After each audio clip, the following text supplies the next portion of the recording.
Sometimes, life's most extraordinary gifts come disguised as our greatest challenges. On a freezing December night in downtown Portland, Oregon, Jake Morrison was walking home from his third job when he heard the sound that would change three lives forever: a baby crying in an alley behind the old Riverside Theatre. Huddled against a dumpster, wrapped in nothing but a torn hospital gown and a thin blanket, sat a young woman clutching an infant to her chest. Her hair was matted. Her feet were bare and bleeding, and she was sobbing as if her heart had shattered into a million pieces. Jake had every reason to keep walking. He was exhausted from working 16-hour days, behind on rent for his tiny apartment, and barely keeping food on the table for his 7-year-old daughter Emma. The last thing he needed was to get involved with a homeless stranger and her baby. But something in that woman's desperate cries stopped him cold. What Jake couldn't have known was that this shivering, broken woman clutching her newborn was Victoria Ashworth, heir to the Ashworth Industries fortune worth over $12 billion and the subject of a massive FBI search after vanishing from her private hospital room 3 days earlier. The same woman whose face had been plastered across every news channel in America. The same woman whose family was offering a $50 million reward for her safe return. But in that moment, she wasn't Victoria Ashworth, billionaire heiress. She was just a terrified mother with nowhere to go, and Jake Morrison was about to make a choice that would expose one of the most shocking family secrets in American history. Could one single father's simple act of compassion uncover a web of lies, betrayal, and attempted murder that reached into the highest levels of corporate America? Could helping a homeless woman and her baby reveal a conspiracy so dark that it would make headlines around the world? And what happens when the most powerful family in the country discovers that their carefully guarded secrets are in the hands of a man who has absolutely nothing left to lose?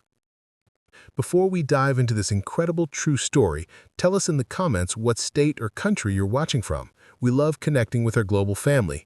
And if you're not already subscribed, make sure you hit that subscribe button and ring the notification bell. What happens next will absolutely blow your mind.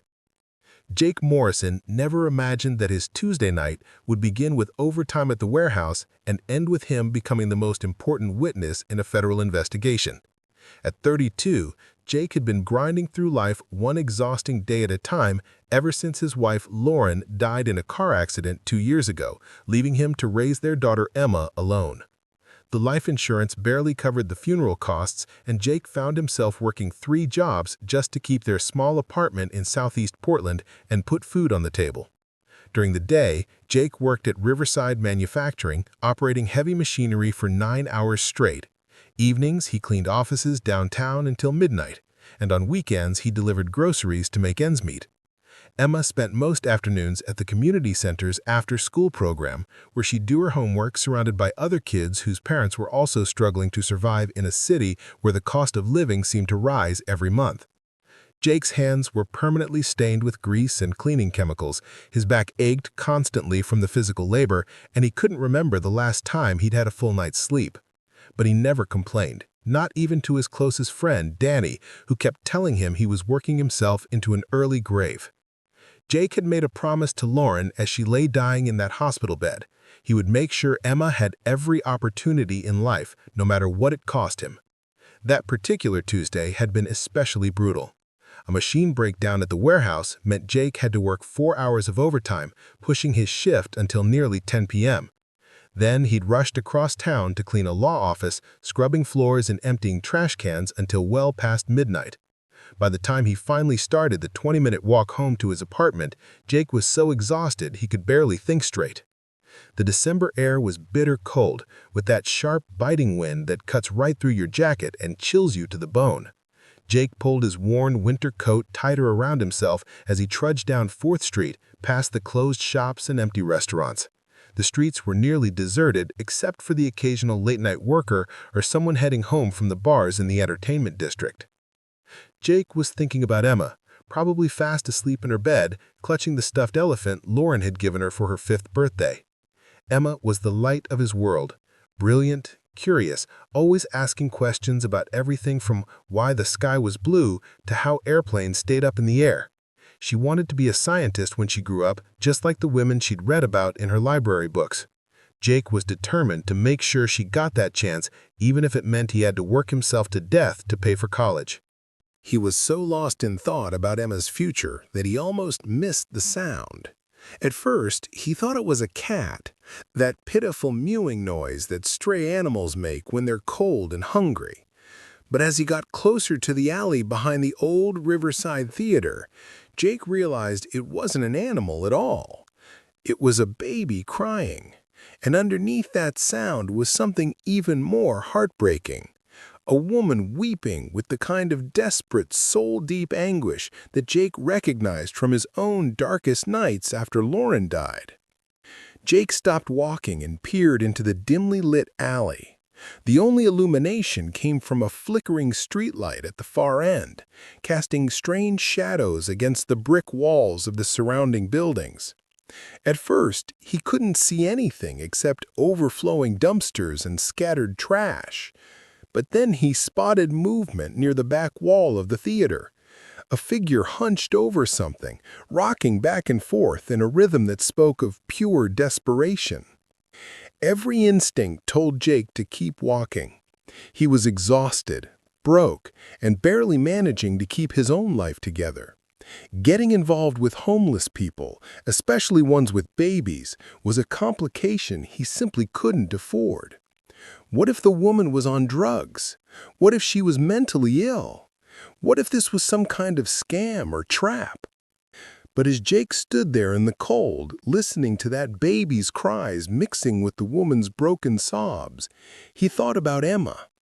What if someday, God forbid, Emma was in trouble and needed help from a stranger? What if she was scared and alone, and the only thing standing between her and disaster was someone's willingness to care about another human being? Jake Morrison took a deep breath, said a quick prayer for wisdom and protection, and walked into that alley. He had no idea that he was about to become the most important person in one of the biggest stories of the decade. He didn't know that within hours, his phone would be ringing with calls from FBI agents, news reporters, and lawyers representing some of the most powerful people in America. He couldn't have imagined that his simple decision to help a homeless woman and her baby would expose a conspiracy involving kidnapping, attempted murder, and corporate fraud on a scale that would shock the entire nation. All Jake knew was that someone needed help, and despite having almost nothing to give, he was going to try. Sometimes that's all it takes to change the world. Before we continue with this incredible story, we want to hear from you. Have you ever had a moment when you had to choose between walking away from someone in need or getting involved, even when it wasn't convenient?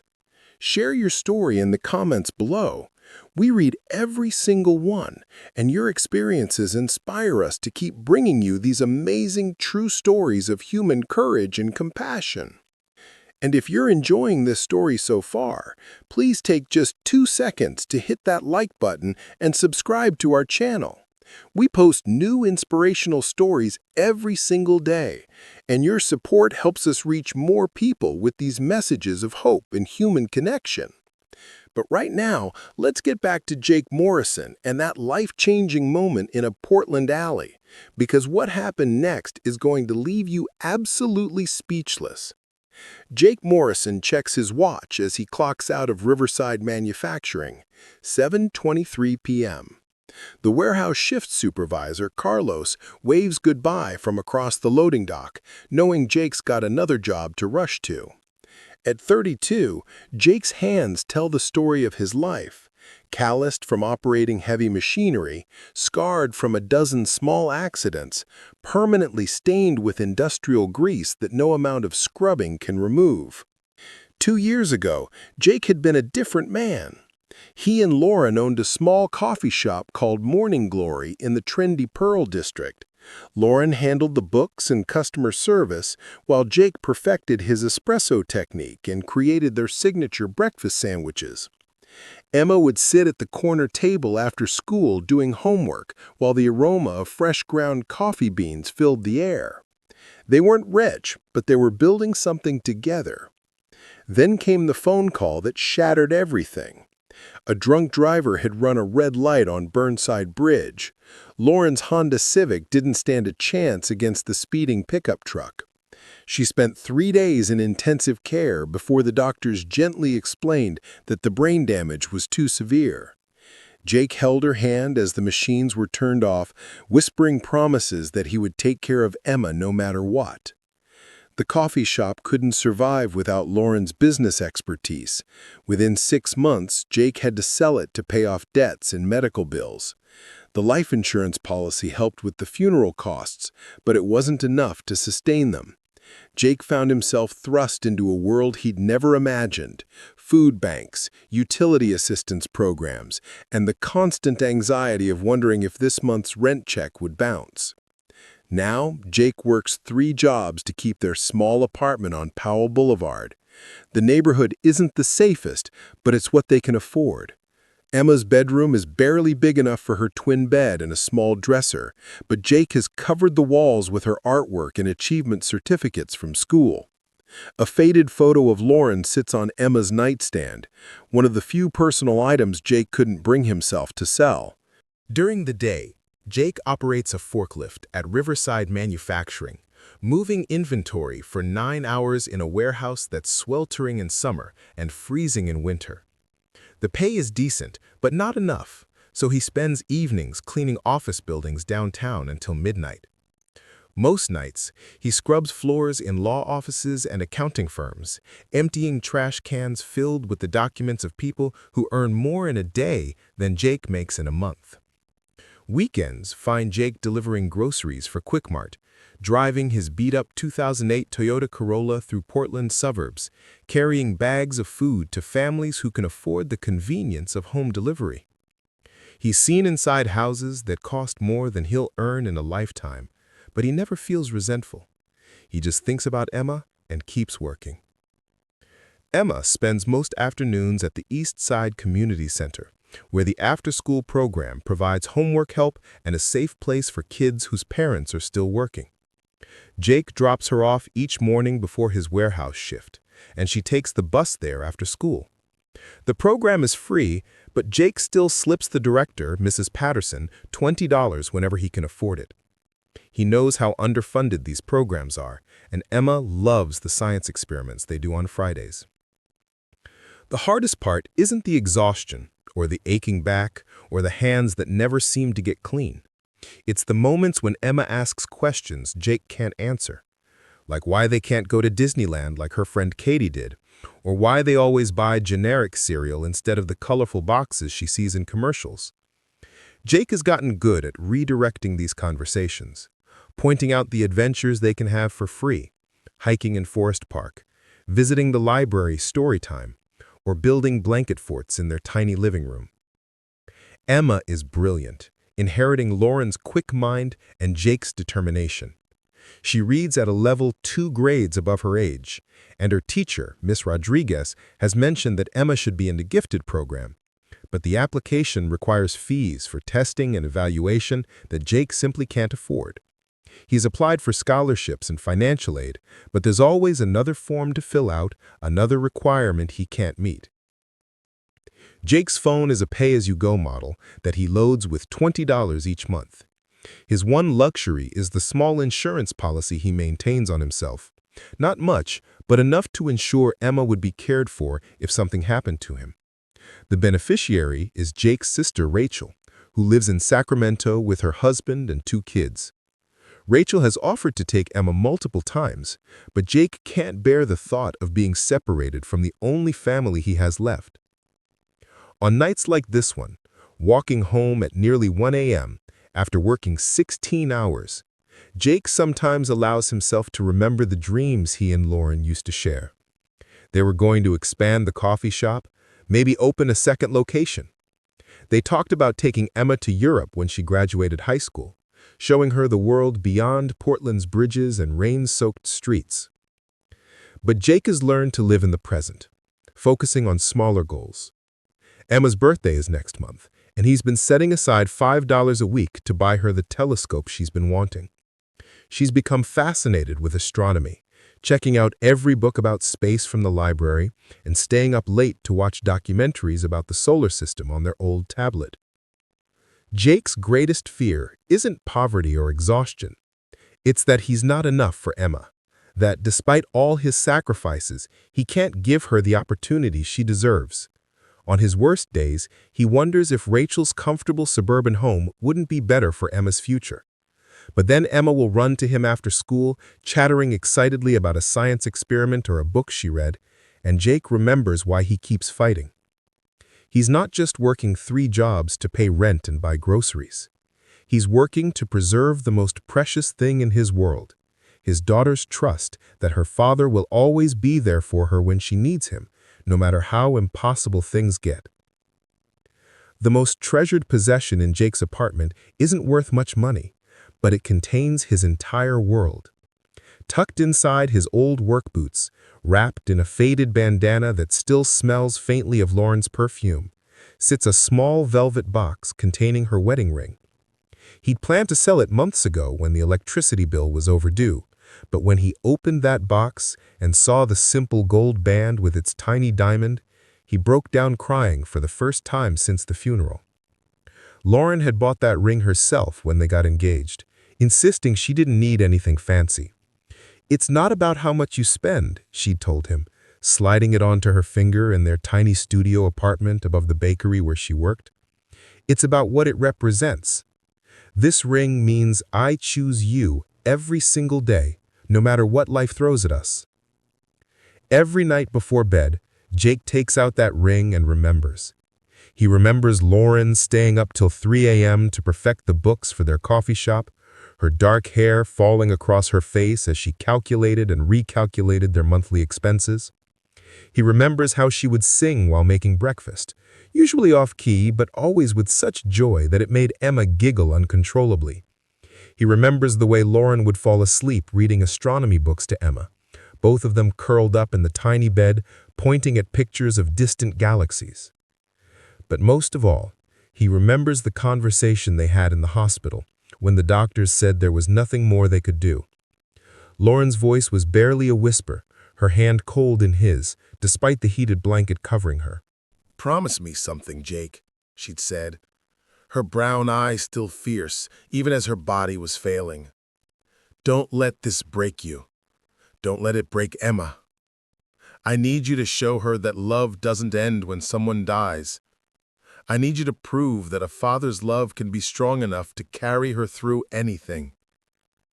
Jake had nodded, not trusting his voice to speak. "And Jake?" Lauren had continued, squeezing his hand with what little strength she had left. "When Emma asks about me, don't just tell her I'm gone. Tell her I'm in every act of kindness she witnesses, every moment of compassion she shows to others. Tell her that helping people, especially strangers who have nothing to offer in return, is how we keep love alive in the world." Those words had become Jake's compass through the darkest moments of the past 2 years. When he wanted to give up, when the exhaustion felt unbearable, when he wondered if Emma would be better off with Rachel's stable family, he'd remember Lauren's voice asking him to prove that a father's love could be strong enough for anything. Jake started a tradition that first Christmas after Lauren died. Instead of buying Emma expensive presents they couldn't afford, he would tell her stories about her mother's acts of kindness. Like the time Lauren spent her lunch break teaching Mrs. Chen from the apartment next door how to use the computer at the library so she could video call her grandchildren in Taiwan. Or how Lauren would leave extra muffins and coffee outside the shop every morning for Robert, the homeless veteran who slept in the doorway across the street, never asking for anything in return except the dignity of pretending he'd paid for them. "Your mama believed that every person you meet is carrying some kind of burden you can't see," Jake would tell Emma as they sat by their small artificial Christmas tree. "She said that's why we should always choose kindness, even when it's hard, even when we don't have much to give." Emma had absorbed these lessons in the way children do, unconsciously incorporating them into her own worldview. At 7 years old, she already displayed an empathy that sometimes amazed Jake. She would save half her school lunch to give to classmates who forgot theirs. And she'd once convinced Jake to spend their last $5 on cat food for the stray cats behind their apartment building, instead of buying herself the book she'd been wanting. Lauren's memory lived on in other ways, too. Every Friday night, Jake and Emma would make Lauren's famous chocolate chip pancakes for dinner, using the handwritten recipe card that was now splattered with batter stains and worn soft from handling. They'd eat by candlelight and share stories about their week, continuing the tradition Lauren had started when Emma was just a toddler. The pancake tradition had actually saved them once. During Jake's first winter as a single father, when he was laid off from his original job and struggling to find steady work, they'd run out of food 3 days before his unemployment check arrived. Jake was ready to swallow his pride and call Rachel for help. But Emma had remembered the emergency money jar Lauren used to keep hidden behind the flour canister. Inside were $27 and a note in Lauren's handwriting. For the pancake ingredients and whatever else my family needs. Love always finds a way. Jake had cried that night, overwhelmed with gratitude for a wife who was still taking care of them, even from beyond the grave. The only other item Jake refused to sell was Lauren's telescope. She'd bought it secondhand from a pawn shop during Emma's kindergarten year, determined to nurture their daughter's growing fascination with space and stars. Lauren had spent hours learning to use it properly, reading astronomy guides from the library and watching YouTube tutorials so she could teach Emma about constellations and planets. Now the telescope sits by Emma's bedroom window, carefully maintained and used every clear night. Jake doesn't know much about astronomy himself, but he's learned enough to continue Lauren's lessons. On warm evenings, he and Emma will set up the telescope on their apartment building's roof, searching for Jupiter's moons or tracking the International Space Station as it crosses the Portland sky. These stargazing sessions have become sacred time for both of them. Emma will chatter excitedly about black holes and nebulas, sharing facts she's learned from library books or documentaries. Jake will listen, marveling at his daughter's brilliant mind while secretly worrying about how he'll ever afford the education that could nurture her obvious gifts. But during these moments under the stars, Jake also feels Lauren's presence most strongly. He can almost hear her voice in Emma's excited explanations, see her gentle curiosity in her daughter's endless questions about the universe. Sometimes Emma will pause in the middle of describing a distant galaxy and say, "Mama would have loved this, wouldn't she, Daddy?" And Jake always answers the same way. "She does love it, sweetheart. She's watching from the best seat in the universe." The hardest part of maintaining Lauren's legacy isn't the financial struggle or the physical exhaustion. It's the moments when Jake doubts himself, when he wonders if he's enough for Emma, if one parent can possibly provide everything a brilliant child needs to reach her potential. On his worst days, Jake looks at the other families at Emma's school, the two-parent households with stable incomes and college funds and family vacations, and feels like he's failing to give Emma the life she deserves. But then Emma would do something that reminds Jake of Lauren's values. Like the day she spent her birthday money on a care package for their elderly neighbor who'd been sick. Or the time she convinced Jake to help a stranded motorist change a tire even though they were already late for Emma's piano lesson. In those moments, Jake realizes that he and Lauren together are raising Emma to be something more valuable than wealthy or academically successful. They're raising her to be kind. Lauren's wedding ring represents more than just their marriage now. It's a symbol of the promises Jake makes every day, to work harder, sacrifice more, and love deeper than he ever thought possible. It's a reminder that some things are too precious to sell, no matter how desperate the circumstances become. And it's proof that love really doesn't end when someone dies. It just transforms into something stronger, something that can sustain a family through any hardship. That ring is why Jake was walking home at 1 a.m. on a freezing December night instead of taking the bus. Every dollar saved on transportation could go toward Emma's future. It's why he was tired enough to almost miss the sound of crying in that alley, but also why his heart was open enough to stop and help when he heard it. Because that's what Lauren would have done.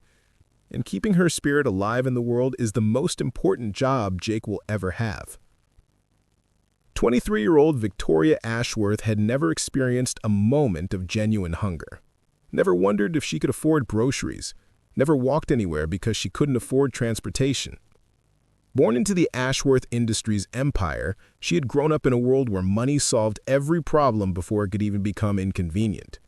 Her childhood had been spent in a 40-room mansion in Pacific Heights, attended by a staff of 12, educated by private tutors and who specialized in preparing the children of billionaires for lives of privilege and responsibility.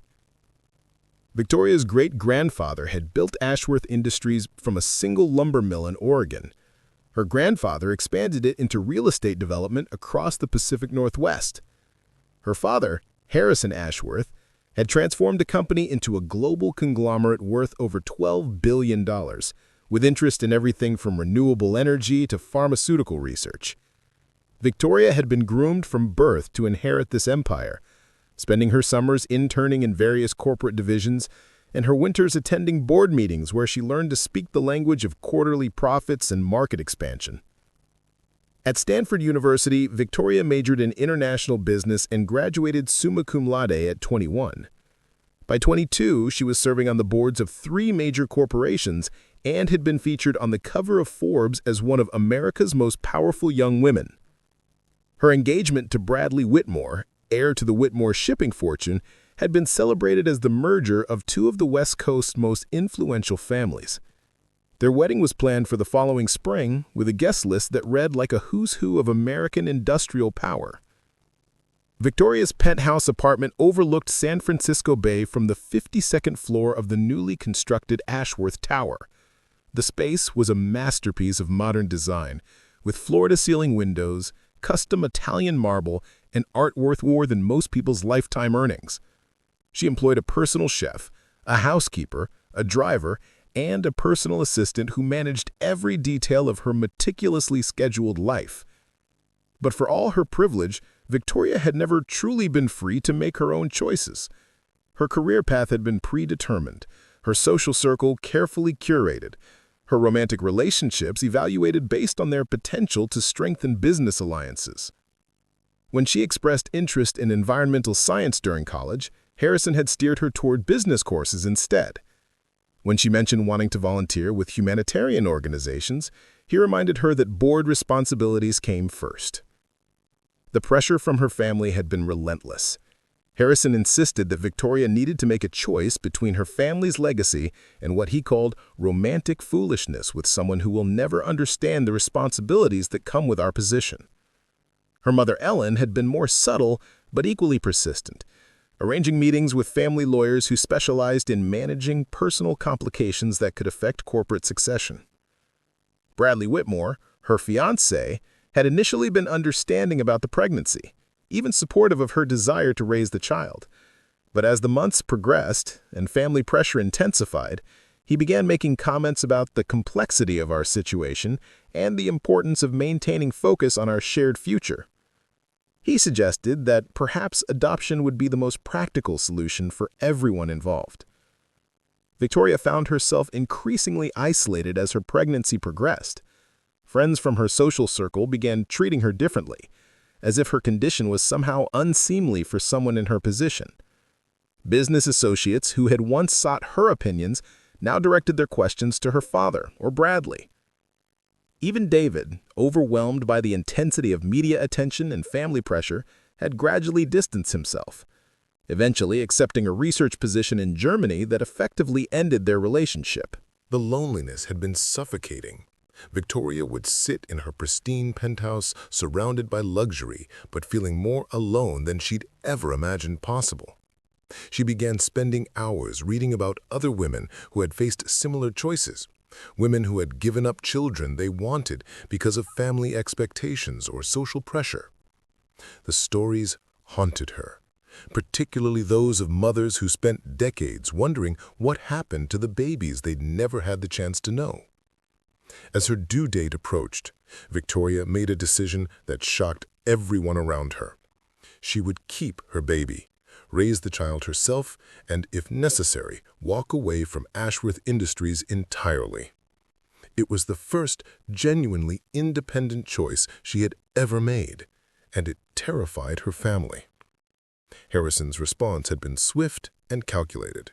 He couldn't force Victoria to give up the child, but he could make it extremely difficult for her to raise the baby while maintaining any connection to the family business. He began transferring her corporate responsibilities to other executives, citing the need for stability during this transitional period. He froze access to certain trust funds, explaining that the money needed to remain dedicated to business purposes until she could demonstrate renewed commitment to family priorities. Most devastating of all, Harrison arranged for Victoria to give birth at a private medical facility owned by one of Ashworth Industries' subsidiary companies. He insisted it was for her safety and privacy, but Victoria suspected it was really about controlling the narrative around her child's birth.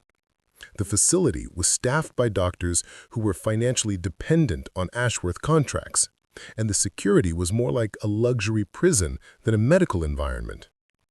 Victoria's labor had been long and difficult, complicated by stress and exhaustion from months of family conflict. When baby Grace was finally born, tiny and perfect with dark hair like her father's, Victoria felt a love so overwhelming it physically hurt. Holding her daughter for the first time, Victoria understood with absolute clarity that nothing else in her life had ever mattered as much as this small, vulnerable human being who depended on her completely. But the happiness was short-lived. Within hours of Grace's birth, Victoria began noticing things that didn't feel right. The nurses seemed more like guards, monitoring her movements and limiting her access to phones or visitors. When she asked about leaving, they explained that she needed to remain for extended observation due to complications during delivery. Victoria felt fine, but every time she questioned the medical necessity, she was told that her father had insisted on the most comprehensive care possible. On her third night in the facility, Victoria overheard a conversation between two staff members discussing transfer arrangements and alternative care solutions. The phrases were clinical, but Victoria recognized the language of bureaucracy designed to obscure uncomfortable realities. Someone was making plans for her baby, plans that didn't include her. That night, still weak from childbirth, but driven by fierce maternal instinct, Victoria had wrapped Grace in a hospital blanket and escaped through a service exit during a shift change. She had no car, no money, no plan beyond getting her baby away from people who saw her child as a problem to be solved rather than a life to be cherished. The first 24 hours of freedom had been a nightmare that Victoria's privileged upbringing had never prepared her to face. She'd managed to walk 6 blocks from the medical facility before realizing she had nowhere to go. Her credit cards had been frozen, her phone was being tracked, and returning to her penthouse would mean walking directly into her father's control. Every hotel would require identification that could be traced back to Harrison's network of business connections. Victoria had spent that first night in a 24-hour diner, nursing a single cup of coffee while Grace slept fitfully in her arms. The waitress, a kind woman named Ruby, who worked the graveyard shift, had pretended not to notice that Victoria was still wearing a hospital gown under her borrowed jacket. Ruby had even heated up baby formula in the kitchen and refused to accept payment, whispering that she had grandchildren of her own and understood that sometimes mothers just needed help. But as dawn broke over the city, Victoria realized she couldn't stay in public places indefinitely. Security cameras were everywhere, and she knew Harrison would have private investigators searching for her. She needed to disappear completely, at least until she could figure out how to protect Grace from her family's manipulations. The irony wasn't lost on her that the richest young woman in America was now hiding in bus station bathrooms and sleeping in 24-hour laundromats. Victoria had never learned practical skills like budgeting or finding affordable housing because she'd never needed them. She didn't know about homeless shelters or social services, had never heard of food banks or public assistance programs. Her world had been one of private jets and luxury hotels, personal assistants and concierge services that handled every detail of daily life. By the second day, Victoria's hospital gown was stained and torn. Grace was developing a diaper rash because Victoria couldn't afford to change her frequently enough. They'd been sleeping in doorways and public parks, moving constantly to avoid attention from police or security guards who might ask questions. Victoria's body was still recovering from childbirth, and she was bleeding more than she should have been, growing weaker with each hour. The turning point came when Grace started crying inconsolably outside a Starbucks in downtown Portland. Victoria had been trying to warm up formula using hot water from the bathroom sink, but the baby seemed to sense her mother's desperation and fear. Other customers began staring, and Victoria could see them making judgments about the young woman in dirty clothes who couldn't quiet her baby. An older man approached them, his expensive suit and confident demeanor immediately marking him as someone from Victoria's former world. "Miss," he said quietly, "I work for Ashworth Industries Security. Your father is very worried about you. Why don't you let me help you get home safely?" Victoria's blood ran cold. Harrison had found them. She clutched Grace tighter and backed toward the exit, ignoring the man's attempts to appear helpful and non-threatening. "Mr. Ashworth just wants to make sure you and the baby receive proper medical care," the man continued, following her onto the sidewalk. "You're putting your child at risk by living on the streets." Those words hit Victoria like a physical blow, because she knew they were true. Grace deserved better than sleeping in doorways and eating formula mixed with questionable water. But Victoria also knew that returning to her father meant losing Grace forever, whether through legal proceedings or simply being worn down by months of family pressure until she finally gave in. Victoria ran. Still weak from childbirth, carrying a baby in a diaper bag, she stumbled through Portland's downtown streets while a security agent followed at a discreet distance. She ducked into alleys, hid behind dumpsters, and finally lost him in the maze of narrow passages behind the old theater district. But the encounter had shattered her last illusions about being able to hide indefinitely. That night brought the worst December storm Portland had seen in years. Victoria and Grace took shelter in the covered doorway of an abandoned bookstore, but the wind was fierce, and the temperature was dropping toward freezing. Grace's lips were turning blue despite being wrapped in every piece of clothing Victoria could find. Victoria realized with growing horror that her baby might not survive the night. She tried calling David in Germany, using a payphone with her last handful of quarters, but the number had been changed, and international directory assistance cost money she didn't have. She considered calling her childhood friend Jessica, but Jessica's family did business with Ashworth Industries, and Victoria couldn't risk exposing anyone else to Harrison's investigation. As midnight approached, Victoria found herself praying for the first time since childhood. Not to the distant God of her family's prestigious Episcopal church, but to whatever force in the universe might care about a desperate mother and her freezing baby. She promised she would do anything, sacrifice anything, if Grace could just survive this nightmare. That's when Victoria heard footsteps in the alley behind the theater. Her heart raced, certain that Harrison's security team had found them again. She pressed herself against the wall, trying to make Grace stop crying, preparing to run even though she didn't have the strength left to get very far. But instead of security guards, she saw a single figure walking slowly down the alley. A man in work clothes, looking tired but not threatening. He paused when he heard Grace crying, and I saw him look around in confusion before his eyes finally found them, huddled in the shadows. For a moment, they just stared at each other.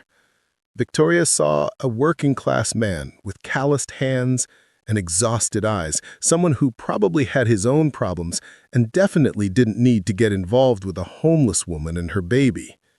The man saw what appeared to be a young mother in desperate circumstances, holding an infant who was crying from cold and hunger. Victoria's last coherent thought before exhaustion and desperation completely overwhelmed her was that this stranger would either help them or call the police. Either way, Grace would be warm soon, and that was all that mattered anymore. She started sobbing then, not the quiet tears she'd been shedding for days, but the raw, broken cries of someone who had reached the absolute end of her endurance. 3 days of running, 3 days of fear, 3 days of watching her newborn daughter suffer because Victoria had been naive enough to think love would be sufficient to protect them from the machinery of wealth and power. Victoria had discovered that having billions of dollars meant nothing if you couldn't access them, that being an heiress was worthless if your inheritance came with conditions you couldn't accept, that all her privileged education had taught her nothing about surviving in a world where people didn't automatically defer to her family name. She had learned what real poverty felt like, not the intellectual understanding she'd gained from charity board meetings, but the bone-deep fear that comes from not knowing if your child will have food or shelter tomorrow. She understood now why parents made desperate choices, why people compromised their values to protect their families, why the social safety net her father's politicians constantly attacked was the difference between survival and catastrophe for millions of people. But most painful of all, Victoria realized that everything she'd been raised to believe about worth and success was built on the assumption that money could solve any problem. She'd grown up thinking that wealth was a measure of virtue, that the poor were simply people who hadn't worked hard enough or made smart enough choices. 3 days on the streets with a newborn had shattered every assumption she'd ever held about how the world actually worked. Now, face to face with a stranger who had every reason to ignore her suffering, Victoria was about to discover whether there were still people in the world who chose kindness over convenience, compassion over safety. People who would help others, not because they expected something in return, but simply because it was the right thing to do. Jake Morrison stood at the mouth of the alley, his tired mind trying to process what he was seeing. The crying he'd heard wasn't coming from a cat or a wounded animal, but from a young woman holding what appeared to be a newborn baby. She was pressed against the brick wall of the old theater, her body shaking from cold and exhaustion. Even in the dim light from the distant street lamp, Jake could see that she was wearing nothing but a hospital gown and a thin jacket that looked like it had been discarded by someone else. Everything about the situation screamed danger to Jake's practical mind. This could be a setup, a scam, someone using a baby to manipulate good Samaritans into vulnerable situations. He'd heard stories of elaborate schemes designed to rob people who stopped to help. The woman could be on drugs, mentally unstable, or involved with dangerous people who might be watching from the shadows. Jake had Emma to think about, responsibilities that meant he couldn't afford to take foolish risks. But as the woman's sobs grew more desperate and the baby's cries became weaker, Jake found himself remembering Lauren's voice from that last conversation in the hospital. "I need you to show her that love doesn't end when someone dies. Tell her that helping people, especially strangers who have nothing to offer in return, is how we keep love alive in the world." Jake took a cautious step forward, his hands visible and his voice as gentle as he could make it. "Ma'am, are you hurt? Do you need help?" Victoria's head snapped up, and Jake saw her eyes widened with terror. She clutched the baby tighter and tried to back further against the wall as if she could somehow disappear into the bricks. "Please," she whispered, her voice hoarse from crying and exhaustion. "Please don't call them. I'm not doing anything wrong. I'm just trying to keep my baby warm." The fear in her voice was so raw, so genuine, that Jake felt his own defensive instincts begin to soften. This wasn't someone running a con or trying to manipulate him. This was a mother in crisis, possibly running from something or someone that terrified her more than being homeless with a newborn. "I'm not going to call anyone," Jake said quietly, staying several feet away to avoid making her feel trapped. "My name is Jake. I was just walking home from work and heard crying. Are you and your baby okay?" Victoria studied his face in the dim light, searching for signs of deception or threat. What she saw was a man in his 30s with kind eyes and clothes that marked him as working class. His hands were rough with calluses, his jacket was worn but clean, and he moved with the careful deliberation of someone who understood what it meant to be afraid. Most importantly, he hadn't immediately reached for a phone to call police or social services. "We're cold," Victoria admitted, her voice barely above a whisper. "Really cold. She won't stop crying, and I think she's hungry, but I don't have any more formula." Jake noticed that the woman's lips were beginning to turn blue, and the baby's cries were indeed growing weaker rather than stronger. These weren't good signs. He'd seen hypothermia during his construction days, knew that people could die from exposure on nights like this.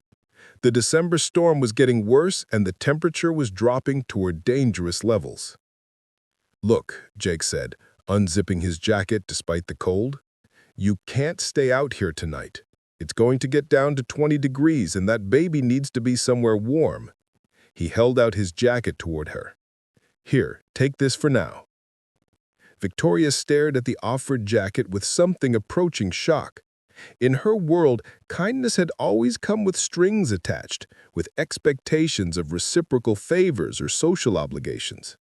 Her father's business associates were generous when it served their interests, charitable when it provided tax benefits or positive publicity.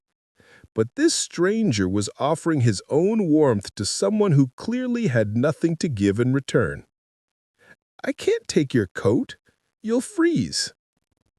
"I'll be fine for a few minutes," Jake insisted, stepping closer and gently draping the jacket around her shoulders.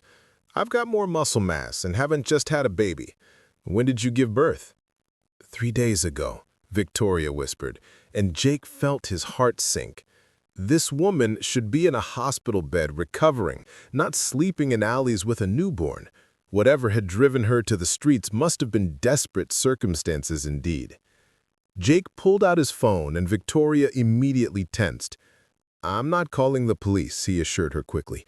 "I'm calling my friend Danny. He manages a hotel downtown and he might be able to get you a room for the night, somewhere warm and safe." "I don't have money for a hotel," Victoria said, her voice heavy with shame. She'd never imagined saying those words, never thought she'd be in a position where the cost of a single night's shelter would be beyond her reach. "Don't worry about that right now," Jake said, dialing Danny's number. "Let's just focus on getting you and your baby somewhere safe." Danny answered on the third ring, his voice groggy with sleep. "Jake, it's 1 in the morning, man. Everything okay?" "Danny, I need a favor," Jake said quietly, walking a few steps away, but staying where Victoria could see him. "I've found a woman with a newborn baby sleeping in an alley. They need somewhere safe to stay tonight. Can you help?" There was a pause, and Jake could hear Danny waking up fully. "Jake, are you sure about this? You don't know anything about this person. What if she's running from the law or involved with drugs?" "She just had a baby 3 days ago, Danny. They're going to freeze to death out here." Another pause. "The hotel is fully booked for the convention, but I've got a storage room with a couch in the basement. It's not fancy, but it's warm and secure. I can let them stay there tonight, but that's all I can do." "That's perfect. Thank you." Jake felt a wave of relief. He returned to Victoria, who was watching him with a mixture of hope and suspicion. "My friend has a place you can stay tonight. It's not much, but it's warm and safe." Victoria felt tears of gratitude welling up in her eyes. After 3 days of rejection and fear, this stranger was offering help without asking for her name, her story, or anything in return. "Why? Why are you helping me? You don't even know me." Jake thought about Lauren, about the values they'd promised to pass on to Emma, about the kind of world they wanted their daughter to grow up in. Because everyone deserves help when they need it, he said simply. And because I have a daughter, and I hope that if she ever needed help, someone would care enough to stop. How old is your daughter? Victoria asked, adjusting Grace in her arms as Jake's jacket began to warm them both. 7. Her name is Emma. Jake smiled slightly. She's the reason I work 3 jobs and walk home instead of taking the bus. Every dollar I save goes toward her future. Victoria felt a stab of recognition. She'd spent the last 3 days learning what it meant to sacrifice everything for your child's welfare. But this man had been doing it for years. What happened to her mother?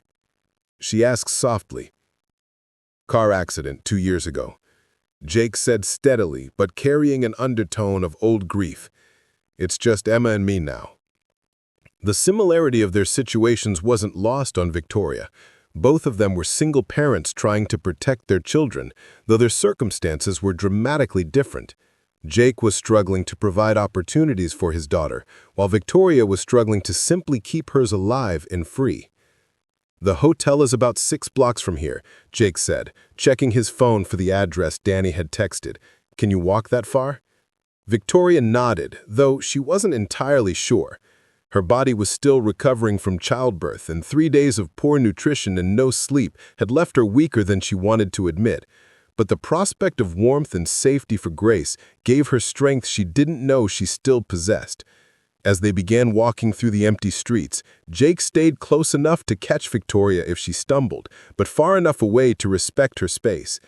He noticed that she kept looking over her shoulder as if expecting to be followed, and he wondered what she was running from that seemed worse than homelessness with a newborn. "What's your baby's name?" Jake asked as they paused at a crosswalk. "Grace," Victoria said, looking down at her daughter with an expression of fierce love that Jake recognized from his own feelings for Emma. "Her name is Grace." "That's a beautiful name," Jake said sincerely. "How are you holding up? Do you need to rest?" Victoria shook her head, though she was breathing harder than she should have been for such a short walk. "I'm okay. I just want to get her somewhere warm." Jake noticed that Victoria spoke with the kind of educated accent that suggested expensive schools and privileged upbringing, but he didn't comment on it. People ended up homeless for all kinds of reasons, and it wasn't his place to judge or pry. What mattered was that she and her baby were safe tonight. As they approached the hotel, Jake felt a mixture of relief and uncertainty. He had managed to help them find shelter for one night, but then what? Victoria clearly needed more than just a place to sleep. She needed medical care, legal assistance, and probably protection from whatever had driven her to the streets. But as Jake looked at this young mother, clutching her baby and walking through the night with determined steps despite her exhaustion, he realized that tonight was enough. Sometimes helping someone wasn't about solving all their problems at once. Sometimes it was just about making sure they survived until tomorrow, when they could figure out the next step together. The basement storage room at the Cascade Hotel wasn't much to look at, but to Victoria, it felt like paradise. Danny had quietly led them through a service entrance and down a narrow staircase, past industrial laundry equipment and boxes of hotel supplies. The room contained a worn leather couch, a small table, and a space heater that Danny plugged in before leaving them with clean towels and a promise to bring formula and diapers in the morning. "It's not the Ritz," Danny had apologized, glancing between Jake and the mysterious woman with the baby, "but it's warm and private. Housekeeping doesn't come down here, and I'm the only one with a key." After Danny left, Victoria sat on the couch, holding Grace, finally allowing herself to believe they were safe for the night. The space heater hummed quietly, gradually warming the small room, and for the first time in 3 days, Victoria felt her shoulders begin to relax. Grace had stopped crying and was sleeping peacefully, her tiny face no longer pinched with cold. Jake had stayed, ostensibly to make sure the heater was working properly, but really because he was worried about leaving Victoria alone. Something about her situation didn't add up. Her speech patterns suggested education and privilege, but she was living on the streets with a 3-day-old baby. She was terrified of being found by someone, but she wouldn't say who. And despite her obvious exhaustion and physical weakness, there was a strength in her eyes that spoke of determination rather than defeat. "I should probably head home," Jake said reluctantly, checking his phone. "My daughter will be worried if I'm not there when she wakes up." "Wait," Victoria said quietly, and Jake paused at the door. "I need to tell you something about who I am." Jake turned back, settling into the metal chair across from the couch. "You don't owe me any explanations. What matters is that you and Grace are safe." "You deserve to know what you're getting involved in," Victoria insisted, her voice growing stronger. "My name isn't just Victoria. It's Victoria Ashworth." Jake frowned, the name triggering a vague memory. Ashworth? Like the company? The big corporation? Like the billionaire heiress who's been missing for 3 days. Like the woman whose face has been on every news channel in America. Like the daughter of one of the most powerful men in the country. Jake stared at her, his mind struggling to process this information. He thought about the missing person reports he'd heard on the radio, the massive search effort, the FBI involvement. "You're the missing Ashworth heiress?" Victoria nodded, tears beginning to fall again. "I ran away from a private medical facility where my father had me taken to give birth. They were going to take Grace away from me, force me to give her up because she doesn't fit into their plans for the family business."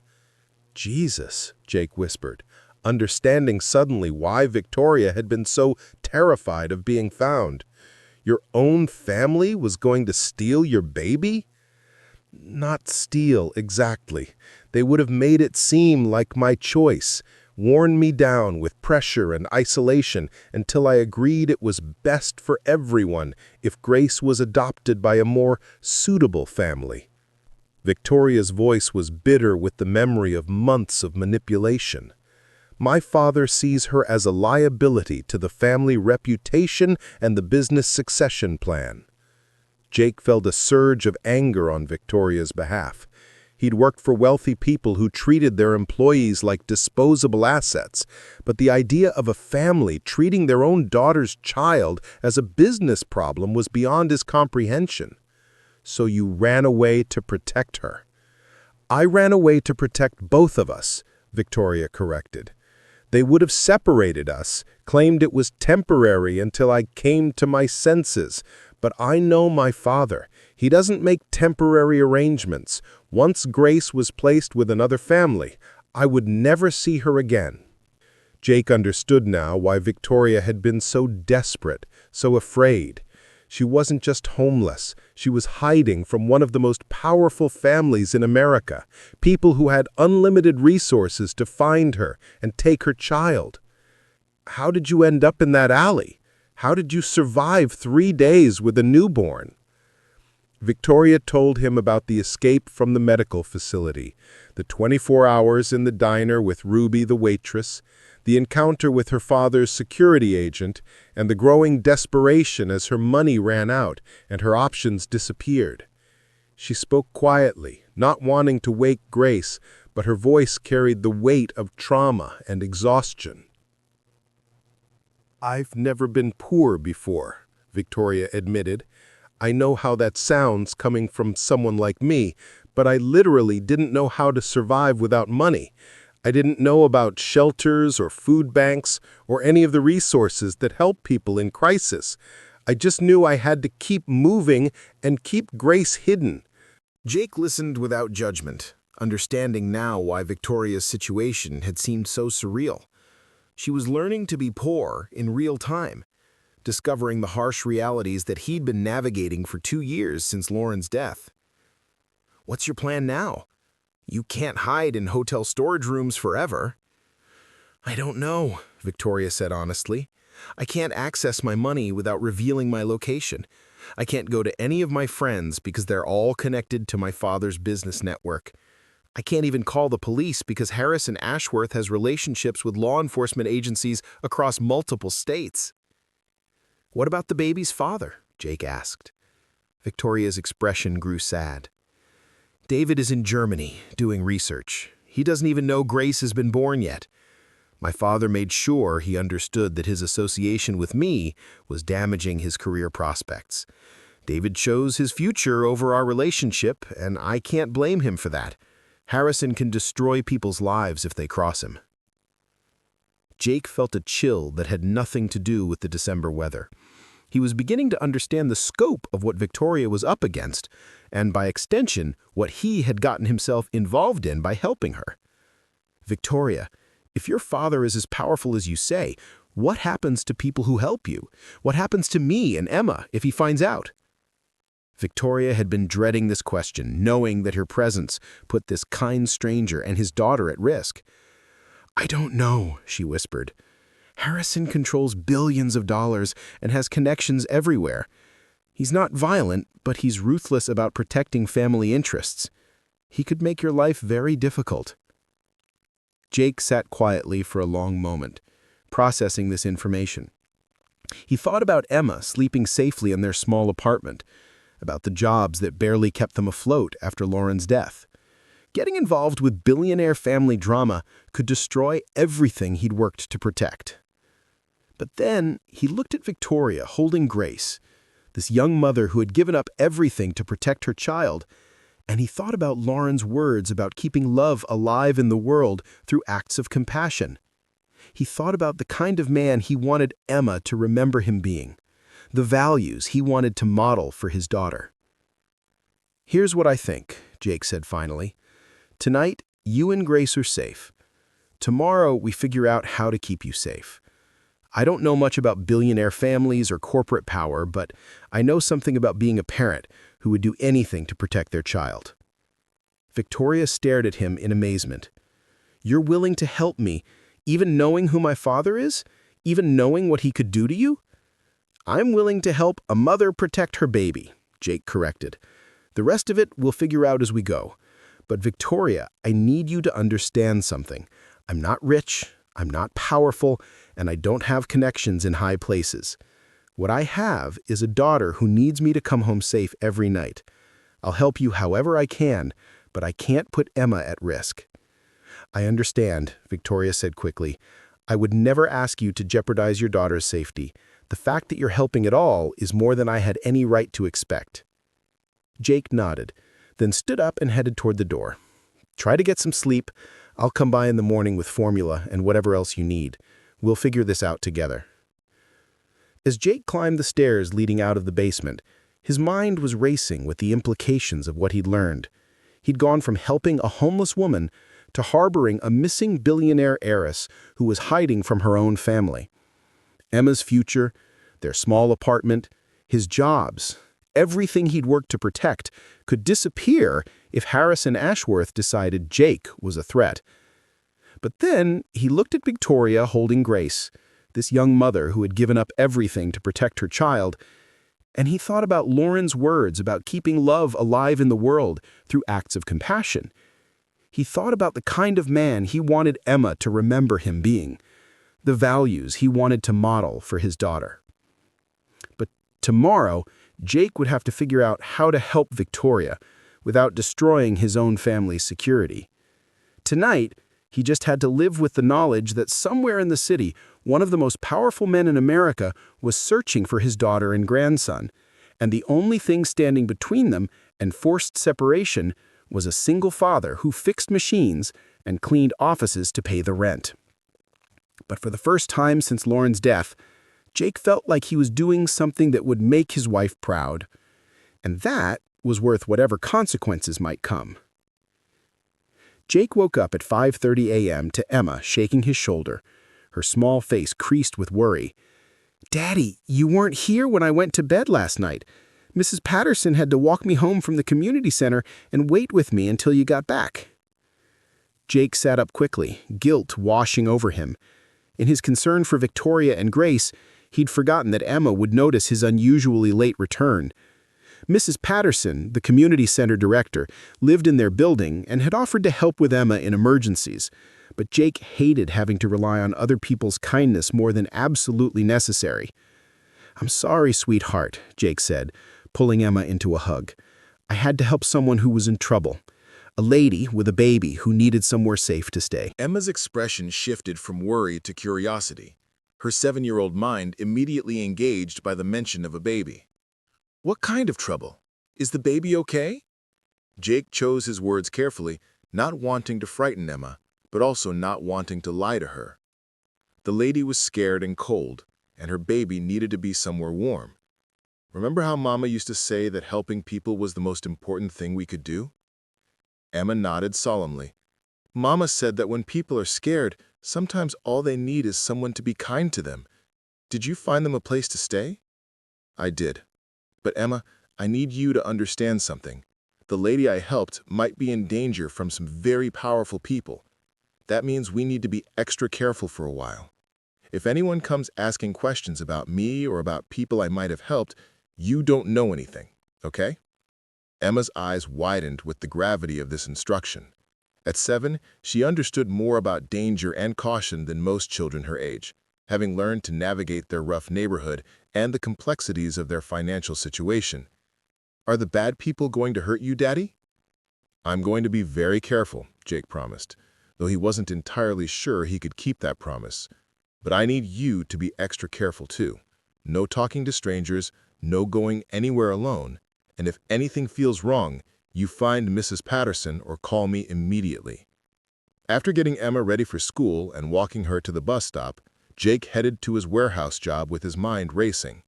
He needed to check on Victoria and Grace, but he also needed to maintain his normal routine to avoid suspicion.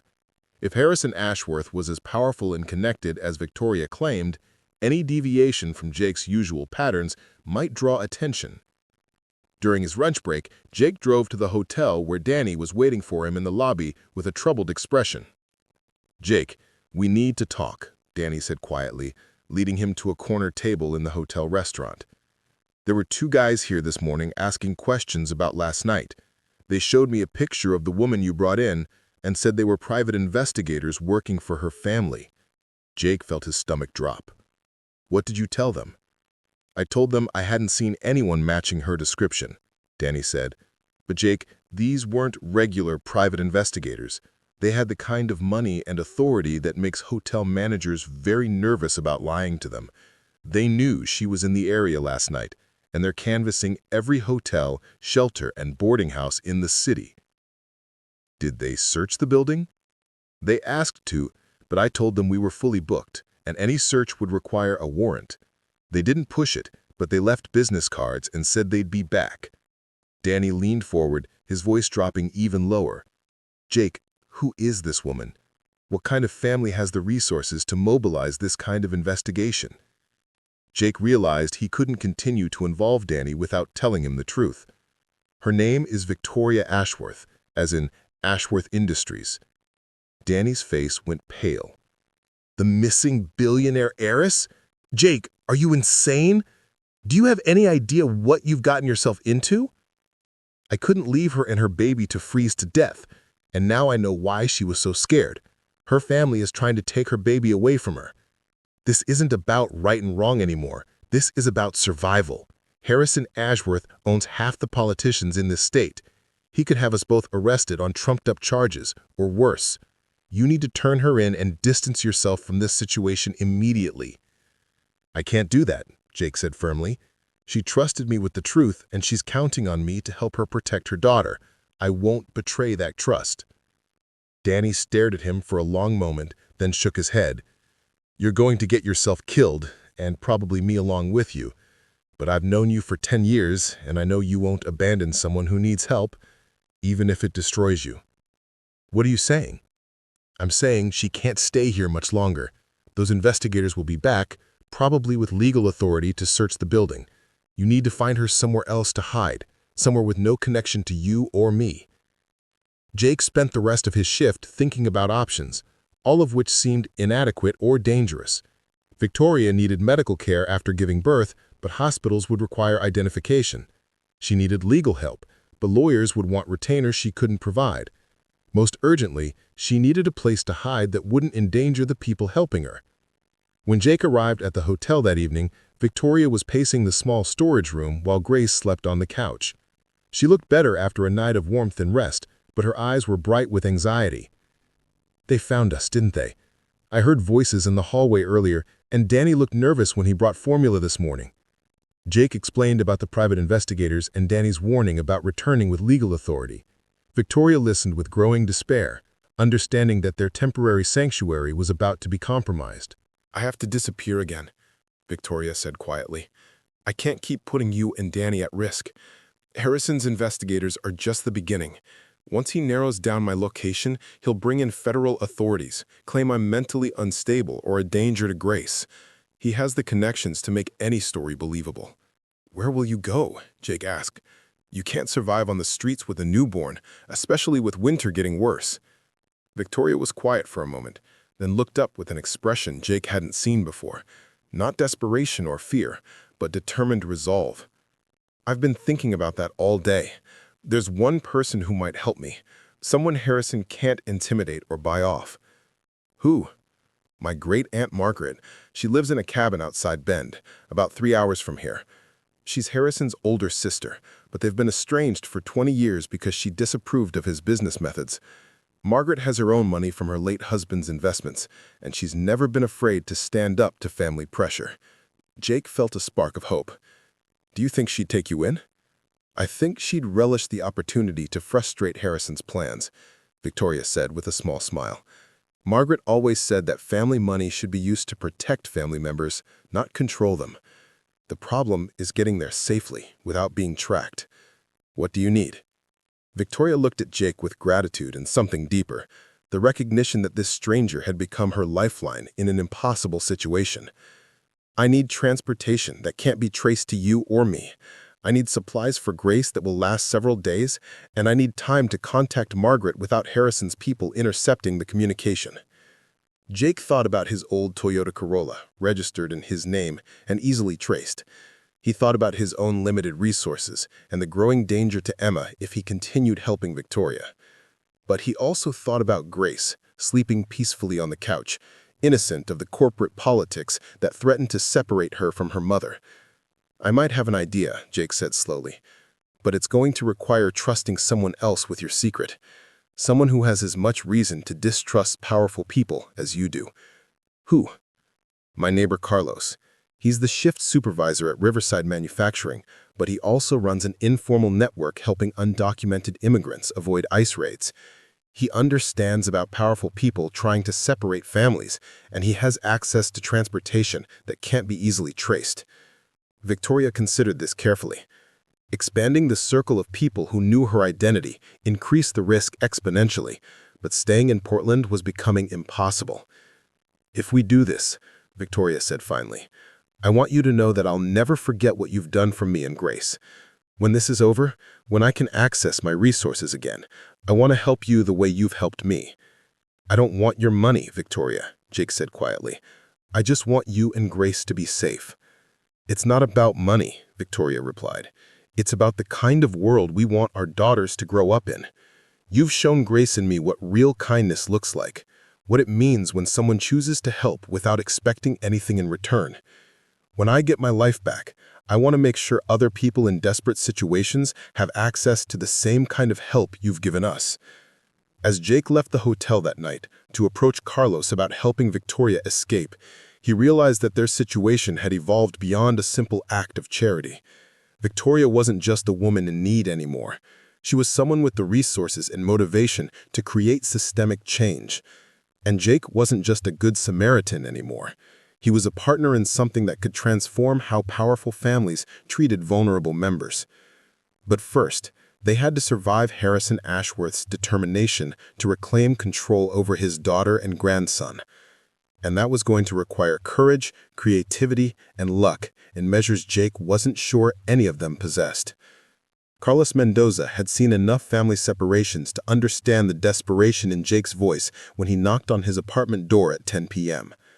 As shift supervisor at Riverside Manufacturing, Carlos had watched Jake work himself to exhaustion for 2 years, never complaining, never asking for special favors, just grinding through each day with quiet determination. But tonight, Jake looked different, anxious in a way that Carlos had never seen before. "I need your help with something that could get us both in serious trouble. But it's about protecting a mother and her baby from people who want to take the child away."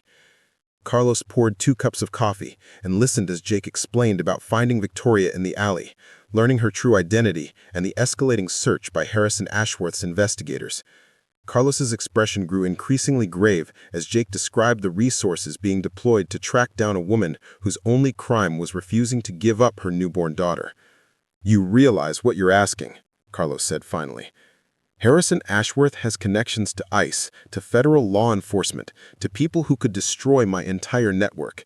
If I help his daughter escape and he finds out, he won't just come after me. He'll come after every family I've ever helped." "I know," Jake said quietly. "And I wouldn't ask if I had any other choice. But Carlos, you've seen what happens when powerful people decide to separate families. This woman gave birth 3 days ago, and she's been living on the streets because she's afraid they'll take her baby away." Carlos was quiet for a long moment, thinking about the dozens of families he'd helped reunite, the children who'd been separated from parents by immigration raids, the mothers who'd risked everything to protect their children from systems that saw them as problems to be managed rather than people to be respected. "What do you need?" Carlos asked finally. "Transportation that can't be traced back to any of us, a way to get Victoria and her baby to Bend without Harrison's people being able to track the vehicle, and maybe someone who can help her contact her great-aunt without the communication being intercepted." Carlos nodded slowly. "My cousin Roberto runs a small moving company. He has trucks that travel regularly between Portland and Bend, legitimate business that wouldn't attract attention. And my wife's sister Teresa works for a legal aid clinic. She knows how to help people communicate safely when they're trying to avoid abusive family members." "You'll do it?" "I'll do it because what you described isn't law enforcement trying to find a missing person. It's a rich man using his power to control his daughter's choices about her own child. That's something I can't stand by and watch happen." The plan they developed was simple but risky. Roberto would pick up Victoria and Grace at the hotel's service entrance at 4 a.m., when his truck would be making a legitimate delivery run to Bend. Victoria would be hidden in the truck's cab, while Grace traveled in a specially prepared carrier that would keep her warm and quiet during the 3-hour journey. Teresa would help Victoria contact her great-aunt using encrypted communication methods developed for domestic violence survivors who needed to reach family members without their abusers intercepting the messages. Meanwhile, Jake would maintain his normal routine, going to work and picking up Emma from school as if nothing had changed. If Harrison's investigators questioned him, he would truthfully say he hadn't seen Victoria since the night he helped her find shelter. Technically accurate, since he'd only communicated with her through Danny. The next morning, Jake arrived at the warehouse to find Carlos already organizing the day's work assignments with unusual efficiency. Everything needed to appear completely normal while Roberto's truck made its run to Bend with its precious cargo. At 8:47 a.m., Jake's phone buzzed with a text from Danny. "Package delivered safely, no complications." Victoria and Grace had made it out of Portland without being detected. But Jake's relief was short-lived. During his lunch break, Danny called with urgent news. "They're back," Danny said without preamble. "Harrison Ashworth's investigators, but this time they brought federal agents. They have a warrant to search the entire building, and they're interviewing every employee about Sunday night." "What are you telling them?" "The truth, that I let a homeless woman and her baby stay in the storage room for one night, that I don't know her real name, and that she left Monday morning. But Jake, they're not buying it. They know she was here longer than one night, and they're asking very specific questions about who might have helped her." Jake felt ice forming in his stomach. "Are they asking about me specifically?" "Not yet, but they're interviewing everyone who had access to the building.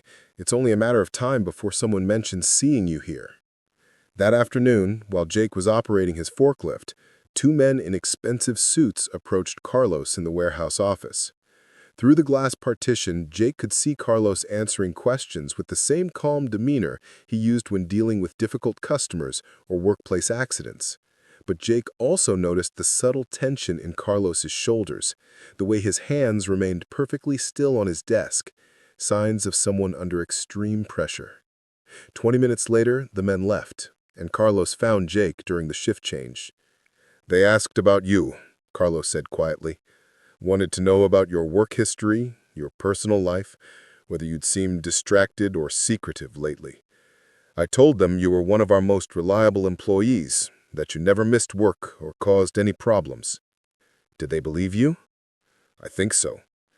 But Jake, they also asked about my family, about my wife's immigration status, about whether I had any connections to organizations that help undocumented immigrants. They know about my network." Jake felt sick with guilt. By asking Carlos for help, he'd exposed an entire community of vulnerable families to Harrison Ashworth's investigation. "I'm sorry. I never meant for this to put your family at risk." "You did what you had to do to protect a mother and child," Carlos said firmly. "But we need to be very careful now. If they connect any of us to Victoria's escape, they'll use it to destroy everything we've built here." That evening, Jake walked home with a growing sense that his normal life was slipping away. Emma greeted him at the door with her usual excitement about her day at school, but Jake found it difficult to focus on her stories about math class and playground games. His mind kept returning to the federal agents, to the questions they were asking, to the expanding investigation that seemed to be closing in around everyone who helped Victoria. At 9 p.m., just after Jake had tucked Emma into bed, his phone rang. The caller ID showed a number he didn't recognize. "Jake? It's Victoria." Her voice was clear and strong, nothing like the desperate whisper he'd heard in the alley 4 days earlier. "I wanted you to know that Grace and I made it safely to Aunt Margaret's. We're warm and safe, and Margaret is already talking to lawyers about protecting us from Harrison's legal maneuvers." "Thank God," Jake said, feeling some of the tension leave his shoulders. "How's Grace?" "She's perfect. Aunt Margaret has a pediatrician friend who examined her this morning, and she's completely healthy. Jake, I can never repay what you've done for us." "You don't need to repay anything. I'm just glad you're both safe."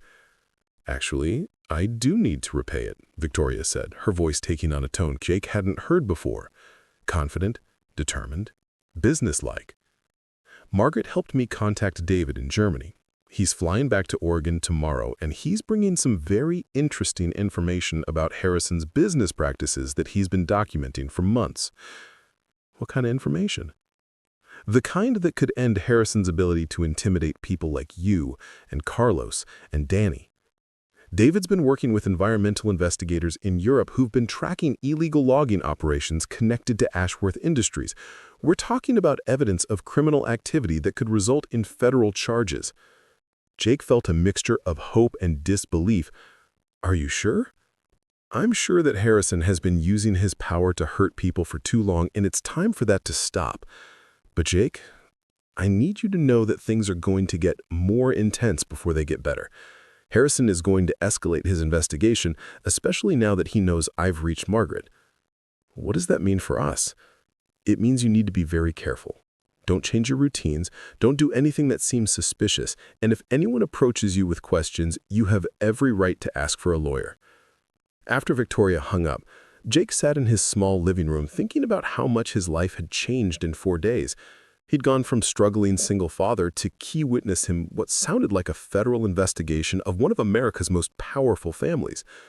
Emma was sleeping peacefully in the next room, unaware that her father had become involved in something that could either destroy their quiet life or transform it in ways he couldn't yet imagine. Jake checked his phone one more time before bed and found a text message from an unknown number. "Your kindness to a stranger is about to change more lives than you know. Thank you for proving that there are still people in the world who choose love over fear. M." Margaret Ashworth, Jake realized. Victoria's great-aunt was thanking him for protecting her grandniece and great-grandnephew. But as Jake turned off the lights and prepared for what would probably be another sleepless night, he understood that the real test was just beginning. Harrison Ashworth's investigators would be back tomorrow, asking harder questions and applying more pressure. And somewhere in the mountains outside Bend, Victoria was preparing to fight back against her father's control with weapons he probably didn't know he possessed. The quiet maintenance worker who helped a crying stranger in an alley was about to discover whether one act of compassion could really stand against the full weight of corporate power and family manipulation. And Emma's future, along with the futures of Carlos's family and countless others, was hanging in the balance. 3 weeks later, Jake Morrison stood in the lobby of the federal building in downtown Portland, wearing his only dress shirt and the tie he'd bought for Lauren's funeral. Emma sat beside him, swinging her legs nervously from the adult-sized chair, clutching the stuffed elephant that had been her comfort object since her mother's death. Across the lobby, Carlos waited with his wife Maria and their 3 children, while Danny paced near the elevators, checking his phone repeatedly. They were all there to testify before a federal grand jury investigating Harrison Ashworth and Ashworth Industries for environmental crimes, tax evasion, and conspiracy to violate parental rights. The evidence David Chen had brought back from Germany had proven to be even more damaging than Victoria had hoped, documenting not just illegal logging operations, but a systematic pattern of corporate misconduct spanning 2 decades. The turning point had come 5 days after Victoria's escape, when Harrison Ashworth made a critical mistake. Frustrated by his inability to locate his daughter through traditional channels, he had pressured federal law enforcement to classify Victoria as mentally unstable and potentially dangerous to her child. The resulting FBI investigation had been aggressive and heavy-handed, with agents questioning Jake's neighbors, Emma's teachers, and even the customers at the community center where Emma spent her afternoons. But Harrison had underestimated his daughter's transformation from compliant heiress to determined mother. Working with Aunt Margaret's considerable resources and David's documented evidence of corporate crimes, Victoria had contacted the Environmental Protection Agency, the Internal Revenue Service, and the FBI's Corporate Crimes Division. Instead of being a missing person case, the investigation had suddenly become a criminal probe of one of America's most powerful corporations. Mr. Morrison? A young woman in a business suit approached their group. I'm Assistant U.S. Attorney Sarah Walsh. Thank you for coming in today. I know this hasn't been easy for any of you. Jake stood up, Emma's small hand finding his automatically. Is Victoria here? Is she safe? Miss Ashworth is in a secure location with her daughter and legal counsel, Attorney Walsh assured him. Thanks to your help and the evidence Mr. Chen provided, we've been able to build a comprehensive case against Harrison Ashworth and several executives at Ashworth Industries. Attorney Walsh led them to a conference room where Victoria was waiting, and Jake barely recognized the woman he'd found crying in the alley 3 weeks earlier. She looked healthy and rested, dressed in a simple but elegant outfit that suggested access to resources without flaunting wealth. Most importantly, she was holding Grace, who had grown noticeably in the weeks since Jake had last seen her. "Jake," Victoria said, standing to embrace him carefully, mindful of the baby in her arms. "I can never thank you enough. If you hadn't stopped that night, if you hadn't chosen to help a stranger—" "You don't need to thank me," Jake said, his voice thick with emotion. "I'm just glad you and Grace are safe." Emma peered shyly at the baby from behind Jake's legs. "Is that Grace? She's really little." "She is little," Victoria agreed, kneeling down to Emma's level. "But she's growing stronger every day, just like you are. Your daddy told me you want to be a scientist when you grow up." Emma nodded enthusiastically. "I want to study the stars like Jake's friend's mom used to do." Victoria glanced at Jake with understanding. "That's wonderful, Emma. The world needs more scientists who ask important questions about the universe." The grand jury testimony took most of the day, with each witness describing their role in helping Victoria escape and the subsequent investigation by Harrison's agents. Jake testified about finding Victoria in the alley, providing shelter, and his growing realization that she was hiding from her own family. Carlos described the intimidation tactics used against his immigrant assistance network, while Danny explained how federal agents had pressured him to violate his guests' privacy. But the most powerful testimony came from Victoria herself, who calmly described years of family pressure to subordinate her personal choices to corporate interests, the attempt to force her to give up Grace, and her desperate flight from the medical facility.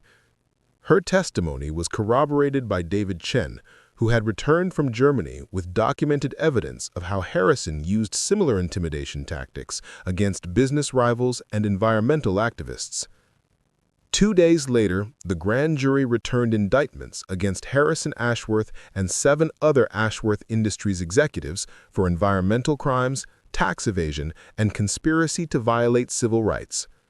Harrison was arrested at his Pacific Heights mansion, led away in handcuffs while news cameras captured the fall of one of America's most powerful corporate dynasties. But the real transformation came in the weeks that followed. Victoria, now in control of her inheritance and free from her father's manipulation, established the Grace Foundation for Family Protection, a nonprofit organization dedicated to helping families threatened by domestic violence, corporate intimidation, or systemic abuse of power. The foundation's first initiative was a legal defense fund for working families facing intimidation by powerful employers or abusive partners. Jake found himself offered a position as the foundation's community outreach coordinator, a job that would allow him to help other families while earning enough to support Emma's education and dreams. Carlos was hired to develop programs specifically for immigrant families, while Danny received funding to convert part of his hotel into transitional housing for domestic violence survivors. 6 months after that December night in the alley, Jake stood on the stage of Emma's school auditorium, watching his daughter receive an award for her science fair project about stellar formation. In the audience, Victoria sat next to Aunt Margaret, holding Grace and applauding enthusiastically. David, who had returned permanently from Germany and was developing renewable energy projects for the reformed Ashworth Industries, sat nearby with a proud smile.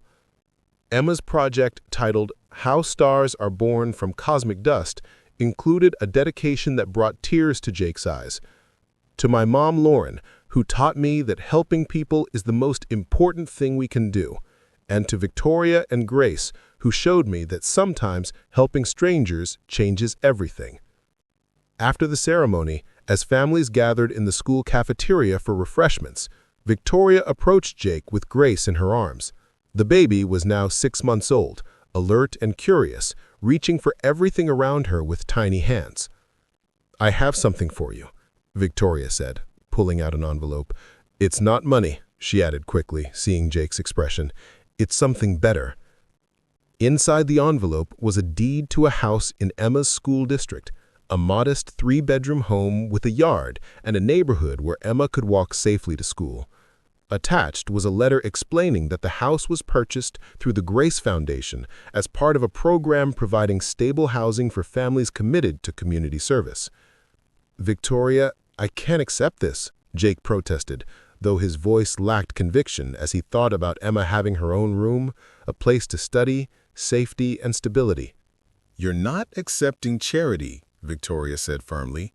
"You're accepting an opportunity to continue the work you've already been doing, helping families, building community, proving that ordinary people can accomplish extraordinary things when they support each other."